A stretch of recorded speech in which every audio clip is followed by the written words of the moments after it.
नांदणीचे सुप्रसिद्ध कुर्डे food mart घेऊन आली आहे खास नवीन वर्षानिमित्त कुर्डे उत्पादनावर भरघोस सूट। 1 जानेवारी ते 26 जानेवारी पर्यंत खास 20% सूट। मिल्क प्रोडक्ट्स, बेकरी प्रोडक्ट्स, नमकीन, स्वीट्स, केक, फास्ट फूड व नाश्ता आणखीन भरपूर काही। तर वाट कसली पाहताय? एक वेळ अवश्य भेट द्या। आमचा पत्ता हॉटेल नटराज शेजारी, Kolhapur road, Jaysingpur road, ND Patil petrol पंपासमोर, नांदणी। Mobile number 72 63 89 99 97, 72 63 89 99 98। आपण पाहत आहात RK न्यूज, बातमी तुमची, आवाज आमचा।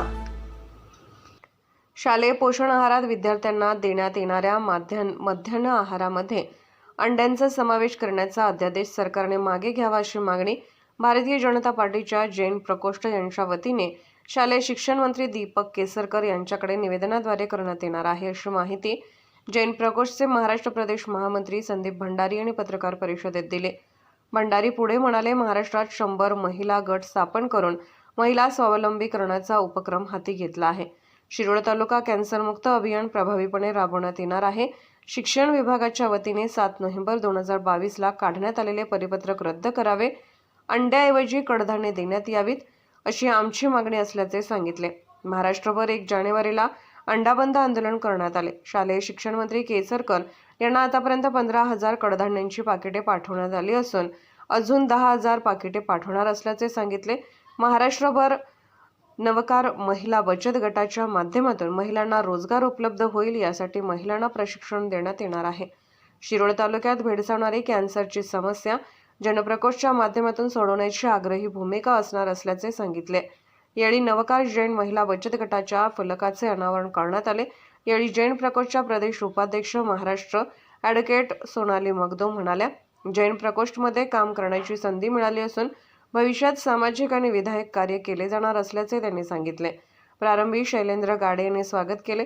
यावेळी विजयराज मगदूम यांच्या हस्ते संदीप भंडारी, जैन प्रकोष्ठचे युवा समन्वयक मेघ गांधी, जैन प्रकोष्ठच्या महामंत्री प्रीती पाटील, विभाग प्रमुख प्रशांत गौंडाजे यांचा सत्कार करण्यात आला। 500 पाकिट ऑलरेडी गेलेली आहे। तर हा एक महत्त्वाचा विषय होता ज्याबद्दल तुम्हाला मला उल्लेख करायचं होतं। दुसरा एक विषय, प्रधानमंत्री नरेंद्र भाई मोदी यांनी एक लखपती दीदी योजना आता जाहीर केली आहे। या लखपती दीदी योजनेच्या माध्यमातून पंतप्रधानांचं हे ध्येय आहे की 2 करोड महिलांना प्रशिक्षित करणार आणि प्रशिक्षित करून त्यांना रोजगार उपलब्ध करून देण्यासाठी त्यांना कर्जही 1 लाख रुपयापर्यंतचं कर्ज देण्यात येणार आहे। तर प्रशिक्षण काय, तर ड्रोन कसं उडवायचं, आज जी लेटेस्ट टेक्नॉलॉजी आहे ती त्यांना कशी समजवता येईल किंवा शिकवता येईल आणि त्यांना देशाच्या प्रगतीच्या, देशाच्या विकासाच्या मुख्य प्रवाहामध्ये ग्रामीण महिलांना विशेष करून कसं आणता येईल याच्यासाठी म्हणून ही लखपती दीदी योजना आदरणीय पंतप्रधान नरेंद्र भाई मोदी यांनी घोषित केली आहे। आता ही जी योजना आहे ही सेल्फ हेल्प ग्रुप म्हणजे महिला बचत गट यांच्या माध्यमातून ही राबवली जाणार आहे।